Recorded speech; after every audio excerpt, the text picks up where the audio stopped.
Hi friends, പുതിയൊരു വീഡിയോയിലേക്ക് എല്ലാവർക്കും സ്വാഗതം. സ്വാമിയും തങ്കച്ചിയും കൂടി സംസാരിക്കുകയാണ്. ജയശങ്കറിനെയും നിരഞ്ജനെയും അക്ഷരയും തമ്മിൽ തെറ്റിപ്പിക്കാനുള്ള വഴിയാണ് സ്വാമി തങ്കച്ചിയോട് പറഞ്ഞു കൊടുക്കുന്നത്. അതിനുവേണ്ടി ഒരു കാര്യം മാത്രം തങ്കച്ചി ചെയ്താൽ മതി.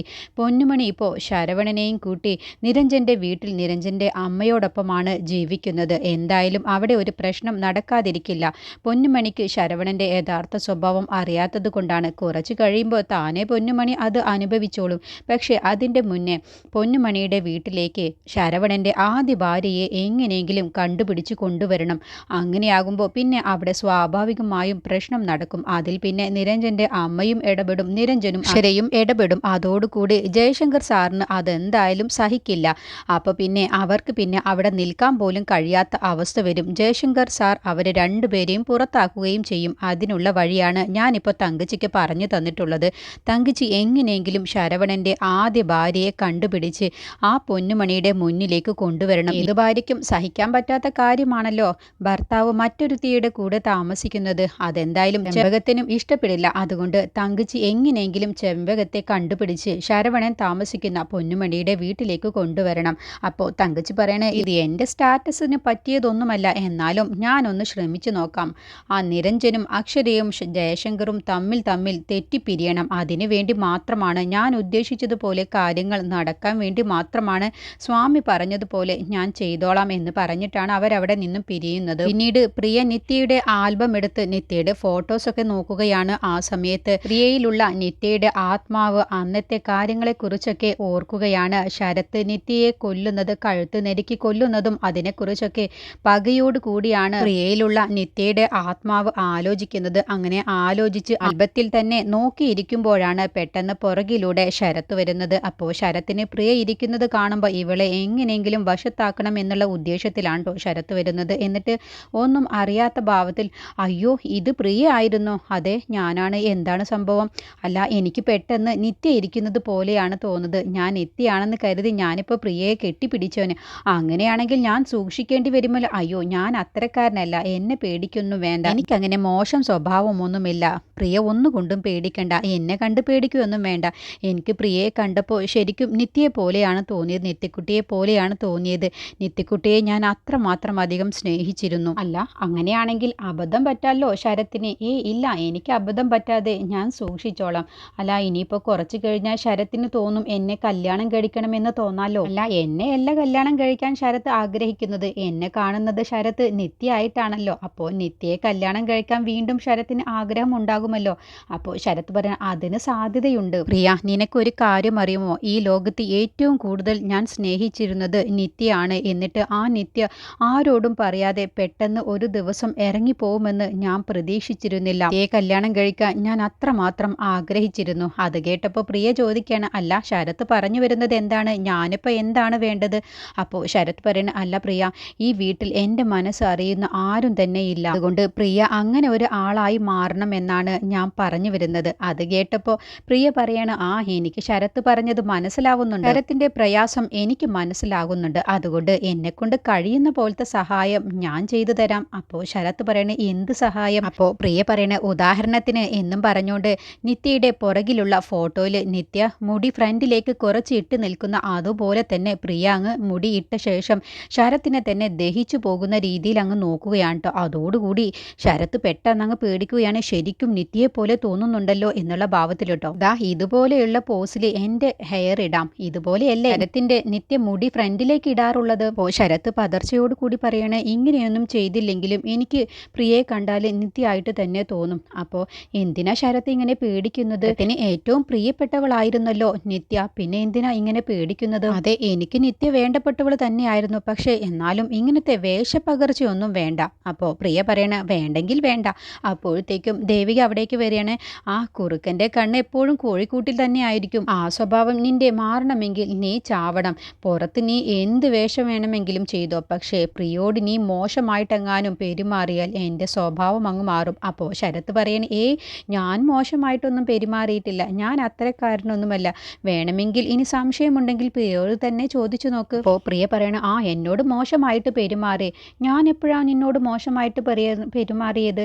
നീയല്ലേ എന്നോട് പറഞ്ഞത് നീ എന്നെ കണ്ടപ്പോൾ നിത്യമായിട്ട് തോന്നി, എനിക്ക് നിന്നെ കെട്ടിപ്പിടിക്കാൻ തോന്നി എന്നൊക്കെ. അയ്യോ അത് കാര്യമാക്കിയോ, ഞാനതൊരു തമാശ പറഞ്ഞതാണ്. അപ്പോൾ ദേവിക പറയണേ, ഇനി മേലാൽ ഇതുപോലെയുള്ള തമാശയൊന്നും ഇവിടെ എടുക്കണ്ട. അങ്ങനെ വല്ലതും നീ ഈ പ്രിയോട് പറഞ്ഞാൽ പിന്നെ നീ താമസിക്കാൻ പുറത്ത് വേറെ എവിടെയെങ്കിലും സ്ഥലം നോക്കേണ്ടി വരും. ഇവിടെ ഒരു നിമിഷം പോലും ഞാൻ നിന്നെ താമസിപ്പിക്കില്ല. എന്നിട്ട് ദേവിക പ്രിയോട് പറയണേ, ഇനി നീ ഇവനോട് മിണ്ടി പോവരുത്.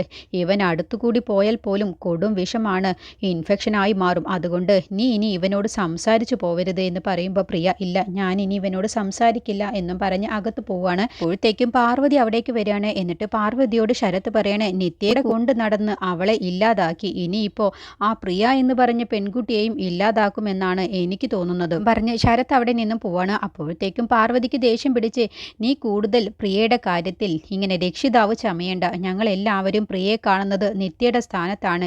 നീ ഇങ്ങനെ രക്ഷിതാവ് ചമഞ്ഞാൽ അവസാനം നിത്യയ്ക്ക് സംഭവിച്ചതുപോലെ പ്രിയയ്ക്കും സംഭവിക്കും.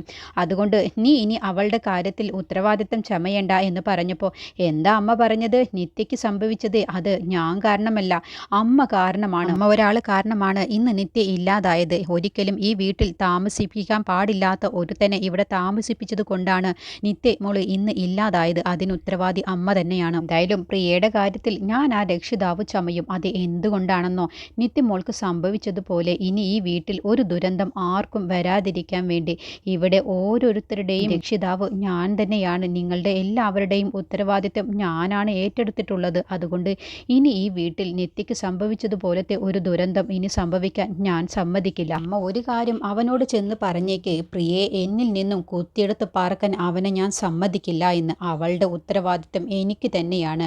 അമ്മ ഇപ്പോഴും പണ്ട് ചെയ്തിരുന്ന അതേ തെറ്റ് തന്നെയാണ് ആവർത്തിക്കുന്നത്. അമ്മ എന്ന് ശരത്ത് ഒരു വിഷക്കൂട്ടാണെന്ന് മനസ്സിലാക്കുന്നു അന്നാണ് ഈ വീട് രക്ഷപ്പെടൂ എന്നും പറഞ്ഞ് ദേവിക പോവാണ്. അപ്പോഴും പാർവതി ഒന്നും മനസ്സിലാക്കാതെ ദേവികയോടുള്ള പകയുമായിട്ടാണ് നിൽക്കുന്നത്.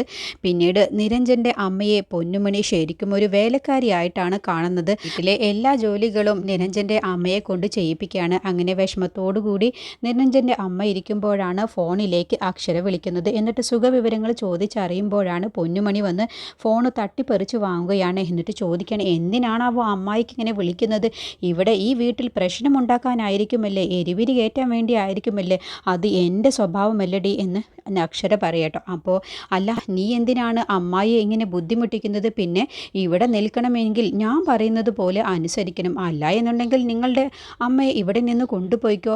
ഇവിടെ നിൽക്കാനൊന്നും ഞാൻ പറഞ്ഞില്ലല്ലോ. അമ്മായിക്ക് ഇവിടെ ഫോണിൽ സംസാരിച്ചിരിക്കാനൊന്നും സമയമില്ല. അമ്മ പിന്നെ എവിടെ പോകുന്നു? അമ്മായിക്ക് ഇവിടെ കുറച്ച് പണിയുണ്ട്. ഇന്ന് ശരവണൻ്റെ കുറച്ച് ഫ്രണ്ട്സുകൾ വരുന്നുണ്ട്. അപ്പോൾ അതിന് ഭക്ഷണം ഉണ്ടാക്കണം. അമ്മയെ കൊണ്ടോ?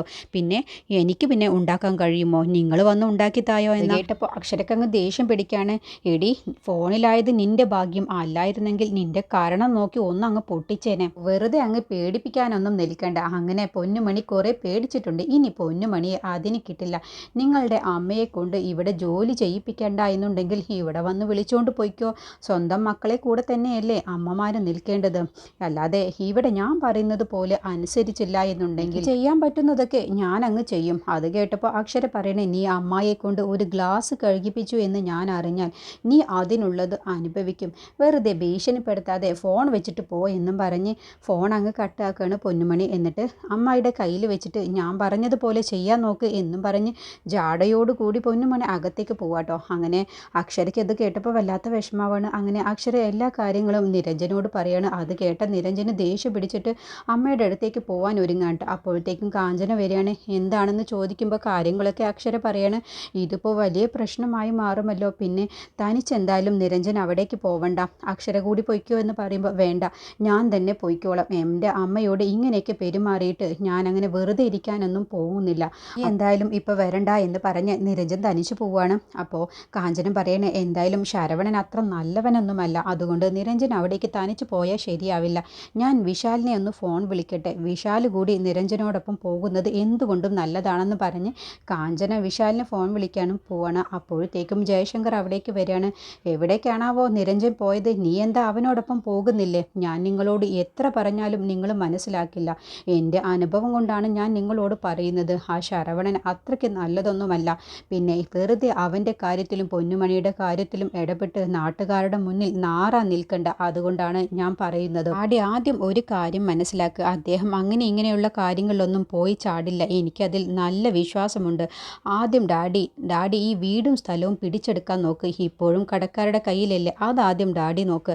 അല്ലാതെ ഈ വക കാര്യങ്ങളൊന്നും ഡാഡി ഇടപെടണ്ട. ഇത് എങ്ങനെ പരിഹരിക്കണമെന്നുള്ളത് അദ്ദേഹത്തിന് നല്ലതുപോലെ അറിയാം.